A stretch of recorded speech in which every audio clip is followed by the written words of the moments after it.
$5, that's about what you're worth, right? The words land louder than the clinking forks and quiet chatter around the small diner, slicing through the warm yellow light like something cold and out of place. Lily Carter feels every pair of eyes turned toward her, some curious, some amused, most just relieved it isn't happening to them. She sits frozen across the table, her fingers tightening around the edge of her worn handbag, the fabric soft from years of use, the only thing about her that feels steady right now. The man across from her, Ryan, she reminds herself, though she already wishes she could forget his name, leans back in his chair with a smirk that doesn't quite reach his eyes. He taps the laminated menu with 2 fingers, then glances at her outfit, a simple dress she bought on clearance and ironed twice before coming here, as if effort alone could make it belong in a place like this. I mean, come on, he continues, his voice just loud enough to carry. You showed up to a blind date at a $5 place like it's some big deal. What were you expecting? A nervous laugh ripples from a nearby table. Lily forces a small smile, the kind she's practiced 1,000 times while cleaning rooms that were never hers, the kind that says she's fine even when she's not. I just thought, she begins, but her voice trails off as she realizes there's no version of this sentence that won't make things worse. She swallows, straightens her posture, and tries again, softer this time. I just thought it'd be nice to meet someone. Ryan snorts, reaching into his wallet and pulling out a single crumpled $5 bill. He places it on the table between them like it's the punchline to a joke only he understands. Here, he says, sliding it toward her, for your time. Or your cab ride back. Whatever you need more. The bill stops just inches from her hand. For a moment, everything feels still. The hum of the refrigerator behind the counter, the faint country song playing overhead, even the ticking clock near the register. It all fades into the background as Lily stares at that wrinkled piece of paper. $5. She thinks about how many hours she scrubbed floors this week, how many times she skipped lunch to send money home, how carefully she folded her uniform each night so it would last just a little longer. And now, somehow, all of that has been reduced to this. Around her, a phone screen lights up. Someone is recording. Lily notices it out of the corner of her eye, the small red dot blinking like a silent witness. Her cheeks burn, but she doesn't look away from the table. If she looks up, if she meets anyone's gaze, she knows she'll lose whatever fragile control she still has.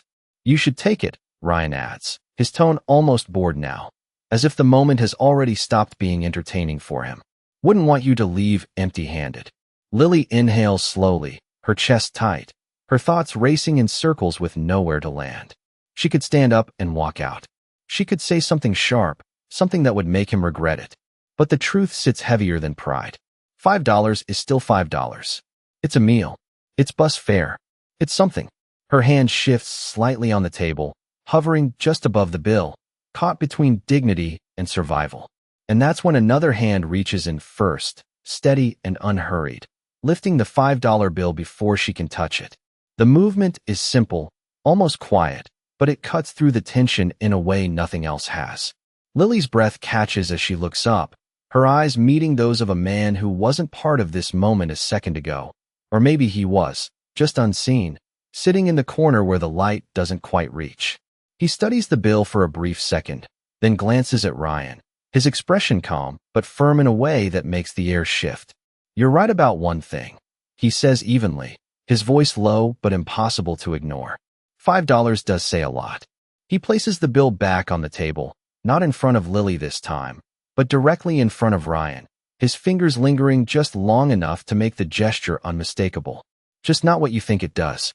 The bell above the counter gives a soft chime as they step closer, and for the first time that night, Lily notices how steady her breathing has become, how the tight knot in her chest has loosened. Just enough for her to feel something other than embarrassment. The man beside her moves with an easy confidence, not the loud kind that demands attention, but the quiet kind that makes space feel calmer. He gestures toward a stool near the end of the counter. You can sit, he says. I will grab us something simple. Lily hesitates for a fraction of a second, then slides onto the stool, her hands resting lightly on the counter's smooth surface. She watches as he speaks briefly with the waitress, his tone polite, familiar in a way that suggests he is used to being listened to, even when he does not raise his voice. A few minutes later, He returns with 2 plates and a pair of glasses filled with water, setting one in front of her with a small nod. Nothing fancy, he says, but it is warm, and it does not come with a speech. Lily lets out a soft breath that almost turns into a laugh, the tension easing from her shoulders as she looks down at the plate. It is simple comfort food, something she would normally only allow herself after a long shift, not as something she deserves in the middle of an ordinary evening. This is perfect, she says quietly, picking up her fork. For a moment, they eat in silence, the kind that does not feel heavy. Lily becomes aware of how hungry she actually is, how she had planned to stretch a small meal into something that would last her through the night. Now, she does not have to think about that. She takes a few bites, then glances up at him, curiosity beginning to replace the lingering embarrassment. You did not have to do that, she says. Back there, I mean. He shrugs slightly, as if the moment has already passed for him. Sometimes people say things that should not be left alone, he replies. And sometimes all it takes is one person to remind them of that. Lily studies him for a second, noticing the way his words feel simple but intentional, like he chooses them carefully even when he does not need to. Still, she says, most people would have just looked away. Most people are tired, he answers, or they think it is not their place. He pauses briefly, then adds, I do not think respect is something you wait. Your turn 4. The sentence lingers in the air between them. Lily looks down at her plate again, her fingers tracing the edge of the fork for a moment before she speaks. I am Lily, she says, her voice softer now, more grounded. Lily Carter. Ethan, he replies, just as simply. No last name, no title, nothing that suggests anything more than the man sitting across from her. She nods, committing it to memory without realizing how much that name will come to mean later. So, he says after a moment, what were you expecting tonight? The question is not mocking, not loaded, just genuinely curious. Lily lets out a small breath, leaning back slightly on the stool. Honestly, she says, not much. Just someone normal. Someone who would not look at me like I am a problem to solve or a joke to tell. Ethan watches her carefully, his expression unreadable but attentive. And what do you usually get? He asks. Lily gives a faint smile, one that carries a hint of weariness. Mostly people who decide what I am worth before I even finish my first sentence. She gestures lightly toward her dress, her hands, the invisible markers she has learned others see first. It saves them time. Ethan's gaze follows the movement, not with judgment, but with a quiet focus that feels different from anything she is used to. And what are you worth? He asks. The question catches her off guard. Lily blinks, a small laugh escaping her lips as she shakes her head. I do not think anyone has asked me that in a long time. Then maybe it is time you answer it, he says. She looks at him, searching for a hint of sarcasm, but finds none. Just a steady patience, like he is willing to wait for whatever she chooses to say. Lily exhales slowly, her eyes drifting for a second to the window, where the streetlights cast soft reflections against the glass. I do not know, she admits. I am still trying to figure that out. There is a brief silence, but it does not feel empty. What do you want? Ethan asks next, his voice quieter now, as if the question matters more than the last. Lily hesitates, then something shifts in her expression, a small spark of something that has been buried under routine. And survival. I want to open a bakery, she says, almost surprised at herself for saying it out loud. Nothing big. Just a place where people can come in and feel safe. Like they belong there. Ethan does not interrupt, does not smile it off. He simply nods once, like the idea makes perfect sense. That sounds like something worth building, he says. Lily feels something warm settle in her chest at the way he says it, like it is not just a dream, but a possibility. And for the first time that night, she is not thinking about the $5, or the people watching, or the way she was treated. She is thinking about something else entirely. She does not notice the way Ethan's gaze lingers for a second longer than necessary, or the quiet decision forming behind his calm expression. To her, he is just a stranger who chose kindness. To him, she is already something more. By the time they step outside, the night air feels cooler than before, carrying the faint hum of distant traffic and the glow of streetlights stretching across the pavement in long, quiet lines. Lily pulls her light jacket a little closer around herself. Not because she is cold, but because she is not quite ready to let the moment end. There is something unfamiliar about this kind of evening, something that does not fit neatly into the routine she has built her life around. Ethan walks beside her at an easy pace, his hands relaxed at his sides, as if there is nowhere else he needs to be. "Do you always come here?" she asks after a moment, glancing back at the diner behind them. He shakes his head slightly. "Not usually," he says. "Tonight was different." Lily nods, a small smile forming as she looks ahead. That is one way to put it. They reach the edge of the sidewalk where the street opens up, cars passing every few seconds, headlights flickering by like brief moments that do not stay. For a second, neither of them speaks. It is not uncomfortable. It is simply quiet. "How far is home?" Ethan asks. Lily hesitates, then shrugs lightly. "About 20 minutes by bus," she says. "Longer if I miss it." He glances down the street, then back at her.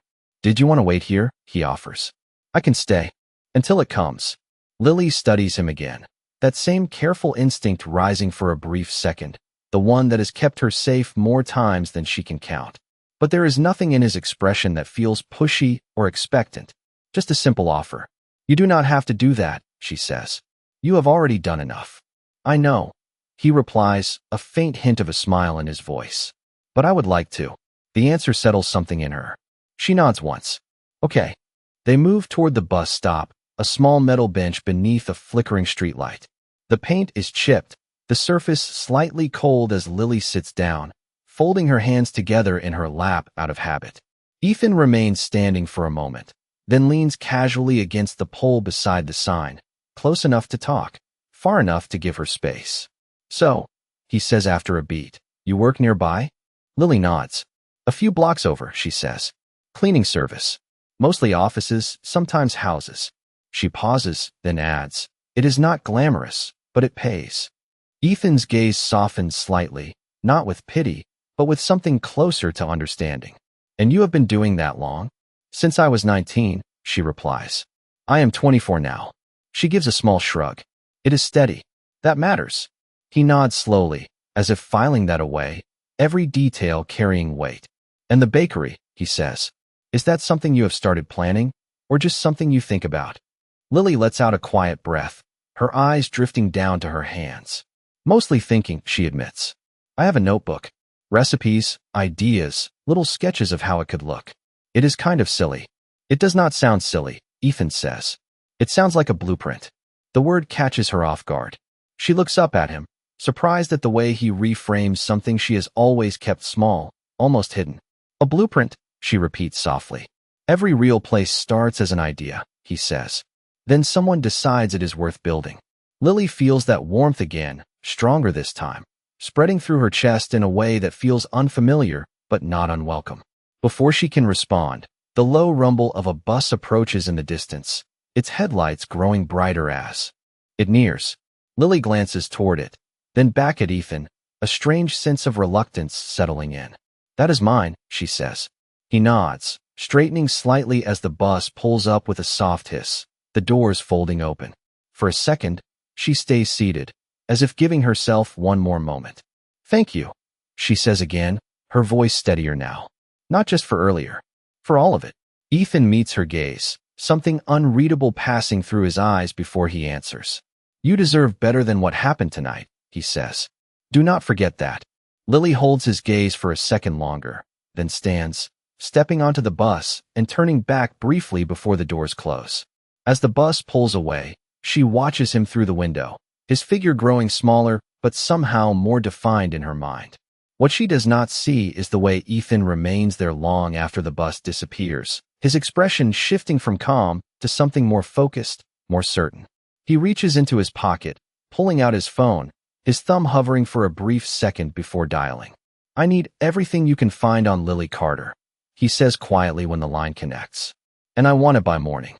The next morning begins like every other for Lily Carter, with the soft buzz of her alarm cutting through a room that feels smaller in daylight than it ever does at night. She reaches over, silences it quickly, and lies still for a moment, staring at the faint cracks in the ceiling as if they might rearrange themselves into something new.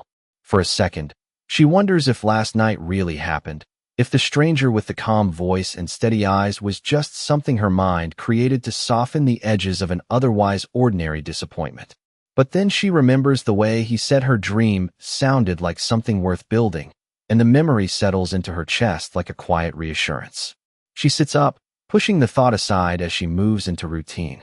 There is no time to dwell. There never is. By 7:15 a.m., she is already on her way to work, her uniform neatly pressed, her hair pulled back, her expression composed in that familiar way that keeps questions from being asked. The office building stands tall and reflective, its glass surface catching the early light in a way that makes it look more important than anything happening inside it. Lily steps through the service entrance, nodding briefly to the security guard who barely looks up, and makes her way toward the supply closet. The smell of cleaning solution and fresh linen greets her like it always does, sharp but predictable. It is a world she understands. A world where effort leads to results, even if no one notices.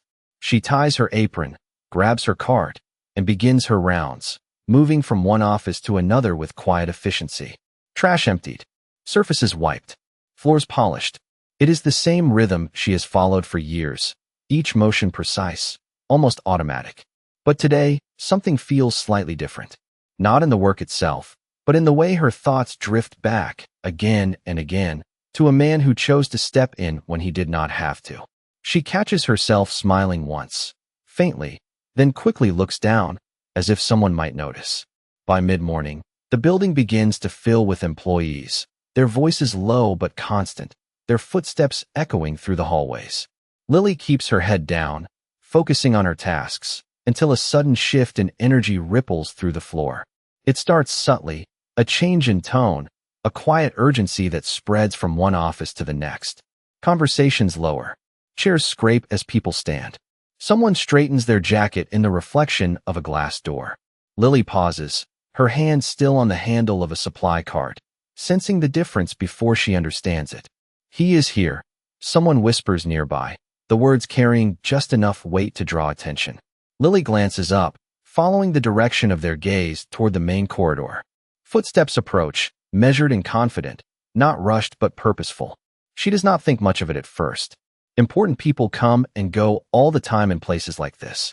They exist in a different layer, one that does not overlap with hers. She lowers her eyes again, returning to her work, until a voice she recognizes stops her mid-motion. Good morning. The words are simple, but they land differently, cutting through the background noise. With quiet clarity, Lily freezes. Slowly, almost cautiously, she turns. And there he is.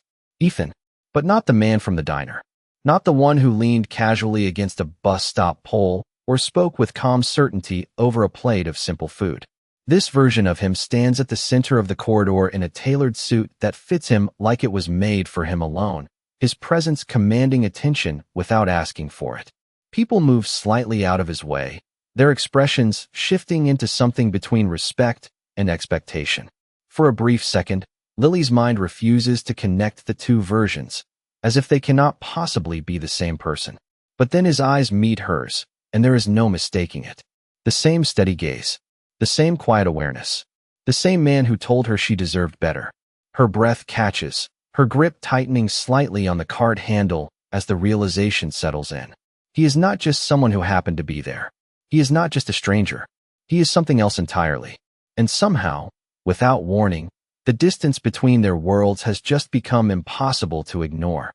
Lily cannot move. The hallway that had felt routine just minutes ago now feels like a stage she never agreed to step onto. Every sound sharper, every glance heavier. Her heart begins to pound, not fast enough to panic, but steady enough to remind her that something has shifted in a way she cannot undo. Ethan stands just a few feet away, speaking briefly with a man in a dark suit who nods with careful attention, as if every word matters. There is no trace of the quiet anonymity he carried the night before. Here he belongs. Here he leads. Lily lowers her gaze instinctively, her fingers tightening around the handle of her cleaning cart as if it can anchor her back into the version of reality she understands. She tells herself to move, to continue down the hall, to become invisible again. But before she can take a step, his voice reaches her once more. Lily. It is not loud. It does not need to be. The single word stops her completely. Slowly, she turns, her expression composed, but her thoughts anything but. A few nearby employees glance between them, curiosity flickering. Across their faces, they know his name, they know his position, and now, they are trying to understand why he knows hers. Ethan steps closer, closing the distance in a way that feels both natural and impossible at the same time. Up close, there is no mistaking it now. The same eyes, the same calm presence, just framed by a world she has never been part of. "Good morning," he says again, softer this time, as if the formality of the space does not quite apply between them. Lily nods automatically. "Good morning, sir," she replies, the last word slipping out before she can stop it. It creates a small, invisible barrier between them, one that did not exist the night before. Ethan pauses for a fraction of a second, as if noticing it, but he does not comment on it. "I did not expect to see you here," he says. The sentence is simple, but there is something beneath it, something that suggests he knows more than he is saying.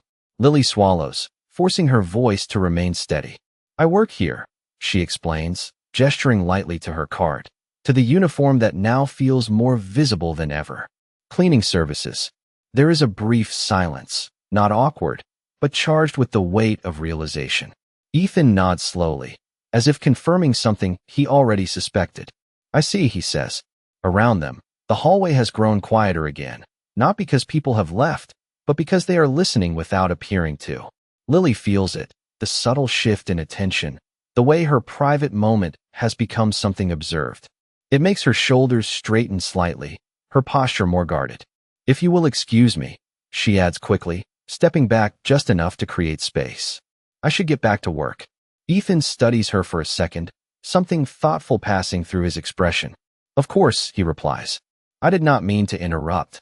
She nods once more, then turns, pushing her cart forward with measured steps, focusing on the familiar rhythm of movement to steady herself. But the hallway no longer feels the same. Every step carries awareness. Every glance from others feels sharper, more curious. Behind her, Ethan remains still for a moment longer before turning back to his conversation, his tone shifting seamlessly back into the language of leadership and decisions. Yet his attention does not fully leave her. Lily reaches the next office, stepping inside and closing the door just enough to create a small pocket of privacy. She exhales slowly, her hands resting against the edge of the desk as she tries to process what just happened. The man who stood up for her in a quiet diner, who spoke about dreams like they were real, who waited with her at a bus stop as if time did not matter, is the same man who commands an entire building with a single glance. The realization settles deeper with each passing second, bringing with it a mixture of confusion, disbelief, and something else she cannot quite name. She looks down at her reflection in the dark computer screen, her uniform crisp but simple, her presence small within a space designed for something bigger. And for the first time since she started working here, she does not just feel invisible. She feels seen in a way that changes everything, even if she does not yet understand what that means. Lily moves through the rest of her shift like someone walking a familiar path that suddenly feels unfamiliar under her feet, every step slightly out of rhythm, every motion just a fraction more deliberate than usual. She tells herself to focus on the work, on the tasks she can control, but her mind keeps drifting back to the hallway, to the way his voice sounded when he said her name, to the way everyone else reacted to him. It does not make sense. It should not matter. And yet it does. By the time noon approaches, the building hums with a steady flow of activity, phones ringing, keyboards clicking, conversations overlapping in quiet bursts. Lily is wiping down a conference table when she hears footsteps pause just outside the door. She does not look up at first. She assumes it is another employee waiting for her to finish. "You missed a spot," a voice says lightly. It is not unkind, but it carries a hint of something else, something closer to challenge than correction. Lily glances up, her grip tightening slightly on the cloth in her hand. A woman stands in the doorway, dressed in a tailored suit that looks as effortless as it is expensive, her posture straight, her expression polished. Her eyes flick briefly over Lily's uniform, then back to her face. "I was just finishing," Lily replies calmly, stepping aside and running the cloth over the edge of the table once more. The woman watches her for a moment, then steps inside, her heels clicking softly against the floor. "You are new?" she asks. Lily shakes her head. "No, ma'am. I have been here a while." Hmm. The woman hums, as if that answer does not quite satisfy her. Her gaze sharpens slightly. Then you should know better than to leave a room half done. Lily feels the familiar instinct to apologize rise up, automatic and practiced, but something from the night before lingers, something that makes her pause. She glances at the table, then back at the woman. It is done, she says, her voice steady, respectful but firm. The woman raises an eyebrow, clearly not used to being met with anything other than agreement. Before she can respond, another voice cuts gently into the moment. It looks fine to me. Lily turns, her breath catching for the second time that day. Ethan stands just inside the doorway now, his presence shifting the atmosphere instantly. The woman straightens slightly, her expression smoothing into something more professional. Mr. Cole, she says, her tone respectful, almost careful. I was just making sure standards are being maintained. Ethan nods once, his gaze briefly moving from the table to Lily, then back to the woman. I appreciate attention to detail, he replies evenly. But I also appreciate when people do their jobs well, without unnecessary commentary. The words are measured, not harsh, but they land with quiet authority. The woman's expression tightens for a fraction of a second before she inclines her head. Of course, she says. I will leave you to it. She turns and walks out, her heels echoing down the hallway, the sound fading quickly. Silence settles in the room once more, but it feels different now, less tense, more grounded. Lily lowers her gaze, unsure of what to say, aware of how easily moments like this can be misunderstood. You did not have to do that, she says after a second, her voice quieter than before. Ethan steps further into the room, his hands resting loosely at his sides. Yes, I did, he answers simply. Lily looks up at him, searching his expression for something she can define, something that makes sense. People will notice, she says. They already are. Let them, he replies. There is no hesitation in his voice, no concern about perception or gossip. Just certainty. Lily exhales slowly, her thoughts tangling together. I do not want special treatment, she says. I just want to do my job. Ethan studies her for a moment, then nods. And you should, he says. But doing your job well does not mean accepting disrespect. The words echo something he said the night before, but here, in this place, they carry a different weight. Lily shifts slightly, her fingers tightening around the cloth again. It is easier to ignore it, she admits. Sometimes, easier is not always better, he says quietly. She meets his gaze, something unspoken passing between them, something that feels like the beginning of a question neither of them has fully asked yet.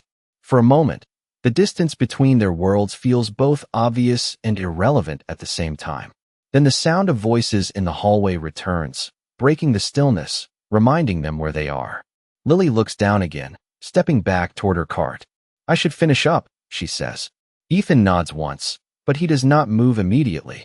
Lily, he says, stopping her just before she turns away. She looks back at him. Do not let anyone decide your value for you, he adds. The sentence lingers in the air, steady and certain. Lily holds his gaze for a second longer, then nods quietly. I will try, she says. And as she walks out of the room, pushing her cart down the hallway, she feels something shifting inside her again. Something small but undeniable, like the first step of a change she cannot yet see the end of. By the time Lily's shift ends, the building has begun to empty, the sharp energy of the day softening into something quieter, more distant. The polished floors reflect the fading light from outside, and the constant noise of conversation has thinned into scattered echoes. Lily pushes her cart back into the supply room, her movements slower now, more thoughtful than usual. She folds her apron carefully, placing it in her locker with the same routine she has followed for years. But tonight, it feels different. Nothing about her job has changed, and yet everything feels slightly off balance, as if the ground beneath her has shifted just enough to make her notice. She closes the locker door and leans against it for a brief second, exhaling softly. His words linger in her mind, repeating in quiet loops she cannot ignore. Do not let anyone decide your value for you. It sounds simple. It should be simple, but it is not. Not when you have spent years measuring yourself by what others allow you to be. She shakes the thought away gently, reaching for her bag, telling herself that tomorrow will be normal again, that this is just a moment that will pass like everything else. But as she steps out into the hallway, she knows that is not entirely true. The elevator ride down is quiet, shared with two employees who glance at her once, then look away, their expressions unreadable. Lily keeps her gaze forward, her posture steady, but she feels the shift in how she is being seen, even if it is subtle. The doors open to the lobby, and the cool air greets her as she walks toward the exit. Outside, the city hums with its usual rhythm, cars passing, lights flickering on one by one as evening settles in. She steps onto the sidewalk, adjusting the strap of her bag on her shoulder, preparing to walk toward the bus stop like she always does. Lily. Her name stops her again, just like it did earlier, but this time, it feels different. Not surprising. Expected. She turns slowly. Ethan stands a few steps away, no longer surrounded by employees or formal conversations. His suit still precise, but his presence quieter now, more like the man she met the night before. For a second, neither of them speaks. The space between them holds something unspoken, something that does not belong to the building behind them or the roles they carry inside it. "You waited," she says softly, the realization settling in as she looks at him. He nods once. "I said I would like to," he replies. There is no explanation beyond that. No justification. Just the same steady certainty she is beginning to recognize. Lily hesitates, her thoughts pulling in two directions at once. One part of her wants to step back, to rebuild the distance that makes sense, the distance that keeps things simple. The other part remembers the diner, the bus stop, the way he listened when no one else did. "You did not tell me," she says finally, her voice careful, searching. "About all of this." She gestures lightly toward the building behind him, toward everything it represents. Ethan's expression does not change much, but something in his eyes softens slightly. "You did not ask," he says. It is not defensive. It is not dismissive. It is simply true. Lily exhales slowly, absorbing that, understanding it even if it complicates things further. "It would not have mattered," he adds after a moment.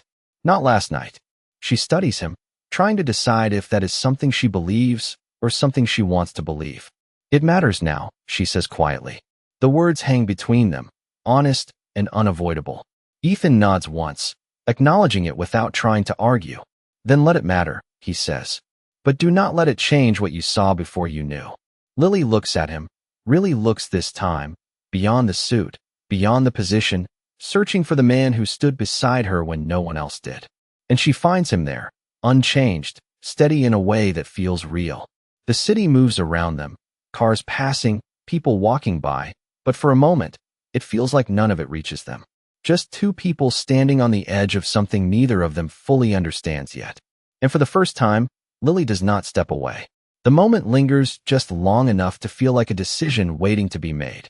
Lily shifts her weight slightly, her fingers tightening around the strap of her bag as she looks at Ethan, really looks at him, not as the man in the diner or the CEO in the hallway, but as both at once. It is not easy to hold those two images together. One feels close, familiar, grounded. The other feels distant, structured, surrounded by expectations she has never been part of. "I do not fit into your world," she says quietly, the words coming out before she can stop them. They are not meant to accuse. They are simply the truth as she understands it. Ethan does not respond immediately. He studies her for a moment, not dismissing what she said, not correcting it, just letting it exist between them. "Maybe not," he says finally. "But that does not mean you do not belong in it." Lily lets out a small breath, shaking her head slightly. "That is easy for you to say," she replies. "You already have everything." Ethan's expression shifts just slightly, something deeper surfacing beneath the calm. "Everything is not the same as something real," he says. The sentence lands softly, but it carries weight.